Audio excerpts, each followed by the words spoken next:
사랑하고 축복합니다. 3월 17일 금요일입니다. 오늘도 찬송과 감사가 넘치는 복된 하루가 되시기를 간절히 소원합니다. 오늘 말씀은 모퉁이의 머릿돌 되신 주님이라는 제목으로 함께 말씀을 나누고자 합니다. 오늘 말씀 본문은 마태복음 21장 33절에서 46절까지의 말씀입니다. 말씀 봉독합니다. 다른 한 비유를 들으라. 한 집 주인이 포도원을 만들어 산 울타리로 두르고 거기에 집자는 틀을 만들고 망대를 짓고 농부들에게 새로 주고 타국에 갔더니 열매 거둘 때가 가까움에 그 열매를 받으려고 자기 종들을 농부들에게 보내니 농부들이 종들을 잡아 하나는 심히 때리고 하나는 죽이고 하나는 돌로 쳤거늘 다시 다른 종들을 처음보다 많이 보내니 그들에게도 그렇게 하였는지라. 후에 자기 아들을 보내며 이르되 그들이 내 아들은 존대하리라 하였더니 농부들이 그 아들을 보고 서로 말하되 이는 상속자니 자 죽이고 그의 유산을 차지하자 하고 이에 잡아 포도원 밖에 내쫓아 죽였느니라. 그러면 포도원 주인이 올 때에 그 농부들을 어떻게 하겠느냐?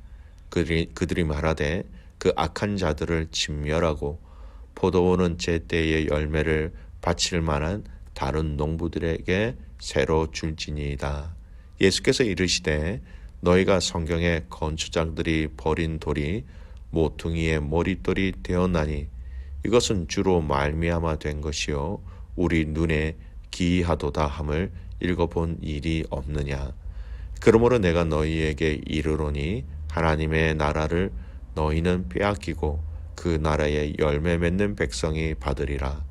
이 돌 위에 떨어지는 자는 깨지겠고 이 돌이 사람 위에 떨어지면 그를 가루로 만들어 흩으리라 하시니 대제사장들과 바리새인들이 예수의 비유를 듣고 자기들을 가리켜 말씀하신 줄 알고 잡고자 하나 무리를 무서워하니 이는 그들이 예수를 선지자로 알미었더라. 아멘. 오늘 말씀 제목 모퉁이의 머릿돌 되신 주님이라는 제목으로 함께 말씀을 나누고자 합니다. 마태복음 21장 말씀은요, 예루살렘에 입성하신 예수님과 또 그곳에서 예수님에 대해서 흠을 잡고자 하는 대제사장들과 바리새인들과의 대화가 많이 기록되어져 있습니다.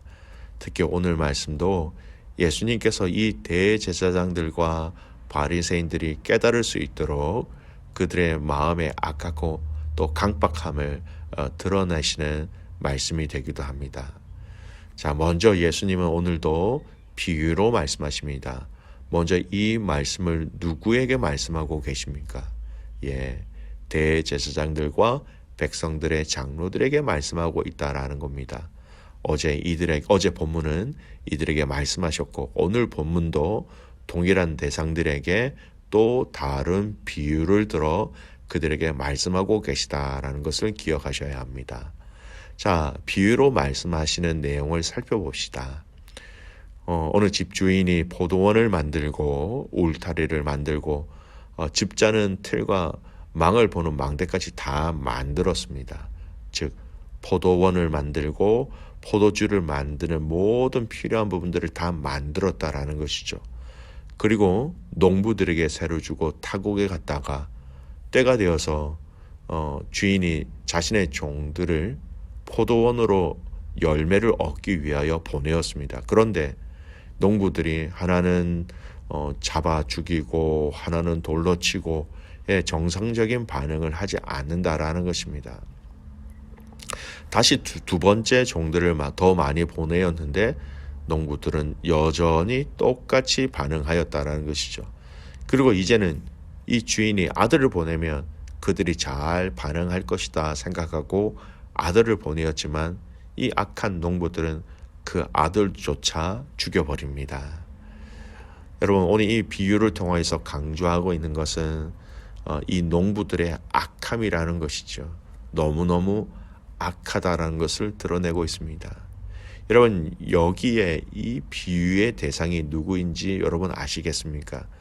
매치를 시키면 이렇게 연결할 수 있습니다. 포도원은 이스라엘 자체를 나타내는 거고요. 포도원의 주인은 하나님, 농부는 이스라엘의 지도자들, 지금 바리새인들, 대제사장들, 백성들의 장로, 지금 이스라엘 백성들의 종교 지도자들이다라고 얘기할 수 있습니다. 자, 주인이 보내었던 종들은요, 그들에게 하나님의 메시지를 보낸 선지자들, 이전의 선지자들이라고 얘기할 수도 있고, 특별히 세례 요한이라고 얘기할 수도 있겠습니다. 그리고 주인의 아들은 누구일까요? 예, 당연히 우리 예수님이 되십니다. 즉, 오늘 이 비유의 말씀은 이런 해석을 가능합니다. 하나님이 이스라엘을 사랑하셔서 하나님 나라의 놀라운 은혜와 비유를 주셨는데, 지금 이스라엘 지도자, 이 농부들은 악하여서 그 주인의 아들까지 죽여가면서도 자신들의 유익을 취하고 있다는 것을 비유를 통해서 말씀하고 계신 것이에요. 여러분, 이 설명을, 이 비유를 다 하시고 난 이후에 마지막에 오늘 본문은 무엇이라고 얘기합니까? 45절, 46절 보십시오. 대제사장들과 바리새인들이 예수의 비유를 듣고 자기들을 가르쳐 말씀하신 줄 알고 잡고자 하나 무리를 무서워하니 이는 그들이 예수를 선지자로 알미었더라. 드디어 대제사장들도 바리새인들도 이 비유를 통해서 자신들이 악한 종들이다라는 것을 깨달았다는 겁니다. 여러분, 여기에 참 중요한 의미가 있고 참 중요한 묵상의 내용이 있습니다. 이들은 그 의미를 알았다라는 겁니다. 그러나 그들은 이 깨달음이 어떻게 흘러가 버립니까? 예수님을 잡고자 하였다, 예수님을 해하고자 하였다, 예수님을 죽이고자 하였다라는 것으로 흘러가 버렸다라는 것입니다. 여러분, 말씀이 우리 안에 떨어질 때 이 말씀을 깨달음으로 우리가 회개하고 다시 시작할 수 있는 은혜로 흘러가는가 하면 정반대로 갈 수 있습니다. 누구에게는 이 말씀 자체가 또는 이 깨달음 자체가 오히려 악을 행하게 되는 잘못된 행동으로 흘러갈 수 있다라는 것이죠. 우리에게 필요한 것이 있습니다. 겸손함으로 우리 주님의 말씀을 나에게 먼저 적용하고 이 말씀을 먼저 내가 먹어보고 입어보는, 그리고 그 말씀 위에 내 자신이 먼저 서보는, 말씀 앞에 내 자신을 먼저 내세울 수 있는 그런 은혜가 있기를 간절히 소원합니다. 너무너무나도 중요한 것입니다. 누구에게는 생명의 말씀으로, 누구에게는 더 악을 행하게 하는 말씀으로 이 말씀을 받아들일 수 있다는 것을 확인하면서 여러분, 하나님께 은혜를 구하시기를 간절히 소원합니다. 두 번째, 우리가 말씀의 묵상을 해야 될 내용은요, 이 말씀을 하시면서 우리 주님은 더 중요한 말씀을 하십니다. 42절 말씀입니다. 42절 말씀 읽겠습니다. 예수께서 이르시되 너희가 성경에 건축자들이 버린 돌이 모퉁이의 머릿돌이 되었나니 이것은 주로 말미암아 된 것이요 우리 눈에 기이하도다 함을 읽어본 일이 없느냐. 예수님은 지금 성전에서 말씀하고 계십니다. 그리고 이 성전에서 당신을 통하여 새로운 성전, 즉 신약의 교회, 신앙의 새로운 공동체가 세워질 것을 말씀하고 계십니다. 구약에 하나님이 없는, 그리고 하나님의 그 은혜와 하나님의 계획하심과 하나님의 임재가 없는 그 성전, 건물이 아니라 바로 예수 그리스도로 인하여 새로 세워질 그런 교회 공동체라는 겁니다. 여러분, 모퉁이의 머릿돌은요, 건물을 지을 때 가장 힘을 많이 받게 되는 기초석입니다. 없으면 건물을 지을 수 없다라는 것이죠. 동시에 이 모퉁이의 머릿돌은요, 건물의 규모와 모양을 결정하는 데 있어서 아주 중심이 되는 돌이기도 합니다. 여러분, 건축물을 이루는 다른 돌들을 이어주는 역할을 하기 때문입니다. 없어서는 안 되는 돌, 가장 기본이면서도 가장 중요한 돌이 된다라는 것이죠. 그래서 예수님께서 스스로 모퉁이의 머릿돌이라고 말씀하신 것은 예수님께서 자신이야말로 새롭게 형성될 그 성도들의 영적 공동체인 교회, 그 교회의 기초가 되며 가장 중심이 되며 가장 기본이 될 것이다. 즉 교회의 머리가 당신이 되신다는 것을 말씀하고 계신 것입니다. 실제 여러분, 교회는 예수님의 보혈에 기초하여 교회가 세워졌고요. 예수님은 교회의 모퉁이의 머릿돌이 되심으로써 하나님과 성도 사이를 이어주는 역할을 하셨다라는 겁니다. 여러분, 이 말씀이 잘 기록되어진 다른 성경을 찾아보겠습니다. 에베소서 2장 20절에서 22절 말씀을 읽습니다. 에베소서 2장 20절에서 22절 말씀. 너희는 사도들과 선지자들의 터 위에 세우심을 입은 자라.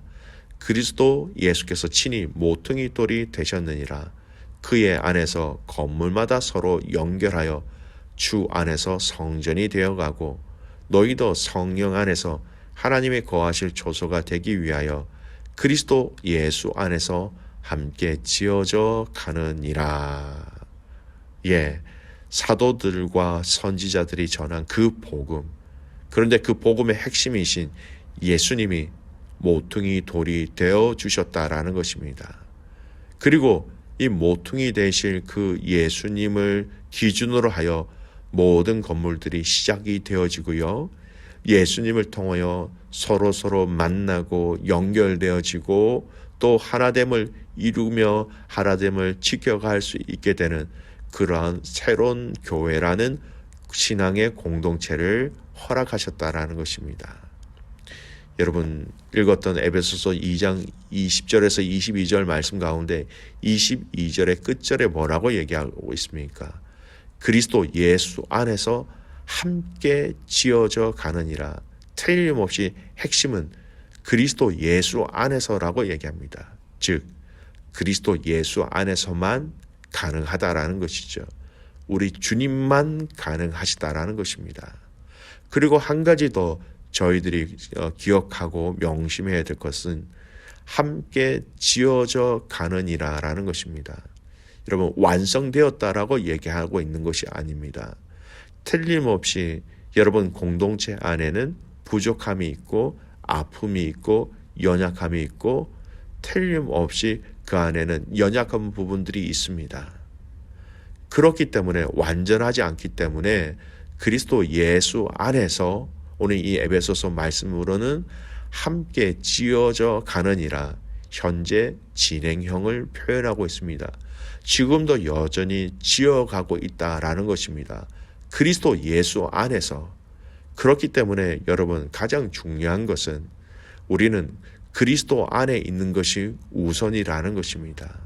그리고 그리스도 예수 안에 있을 때에 완전하지는 않지만 조금씩 당신이 원하시고 기뻐하시는 모습으로 나 자신이, 우리 공동체가, 교회라는 이 신앙 공동체가 함께 지어져 가게 된다라고 말씀하고 계신 것이지요. 믿음의 가족 여러분, 기억하십시오. 그리스도 안에서 함께 지어져 가느니라. 여러분, 이 은혜와 사랑으로 함께 세워져서 예수 그리스도 모퉁이 되신 그 예수 그리스도를 통하여서 나 자신이, 우리의 가정이, 우리의 셀이, 우리의 교회가 다시 건강하게 아름답게 세워지는 영적 공동체가 되어야 하는 것입니다. 말씀을 정리합니다. 예수님께서 성전에서 말씀하십니다. 당신을 새로운 모퉁이 돌이라고 말씀하시면서 이 당신을 기준으로 세워질 아름다운 신앙 공동체를 말씀하고 계시죠. 오늘 이 공동체가 부부로 시작되고 가정 안에서 시작되고 이것이 흘러가서 건강하게 예수 그리스도의 모퉁이 돌 위에 세워진 이 믿음의 공동체를 통하여서, 이 공동체가 연합함을 통하여서 더 아름답고 건강하며 흔들리지 않은 신앙의 공동체, 교회를 세워나가는 저와 여러분이 되시기를 주님의 이름으로 축복합니다. 아멘. 기도하겠습니다. 살아계신 아버지 하나님, 감사와 찬송과 영광을 주님께만 올려드립니다. 우리 주님은 모퉁이의 머릿돌 되신 주님이라고 스스로 말씀하셨습니다. 당신을 기준으로 하여 교회가 세워지고, 당신을 통하여 형제와 지체들이 연합되어지고, 서로가 연결되어지고, 서로가 하나 되어서 하나님께서 우리에게 주신 아름다운 사명을 함께 감당할 수 있도록 우리에게 이런 은혜를 더하여 주시옵소서. 그리스도 예수 안에서 함께 지어져 가느니라. 여러분, 그리스도 예수 안에 있는 저희들 되게 하시고, 완벽하지는 않지만, 부족하지만 지금도 여전히 함께 지어져 가고 있다라는 것을 아는 저희들 되게 하옵소서. 오늘 이 하루 하나님께서 우리에게 주실 그 은혜와 사랑을 간절히 사모하며 살아계신 예수 그리스도의 이름으로 감사하며 기도드리옵나이다. 아멘.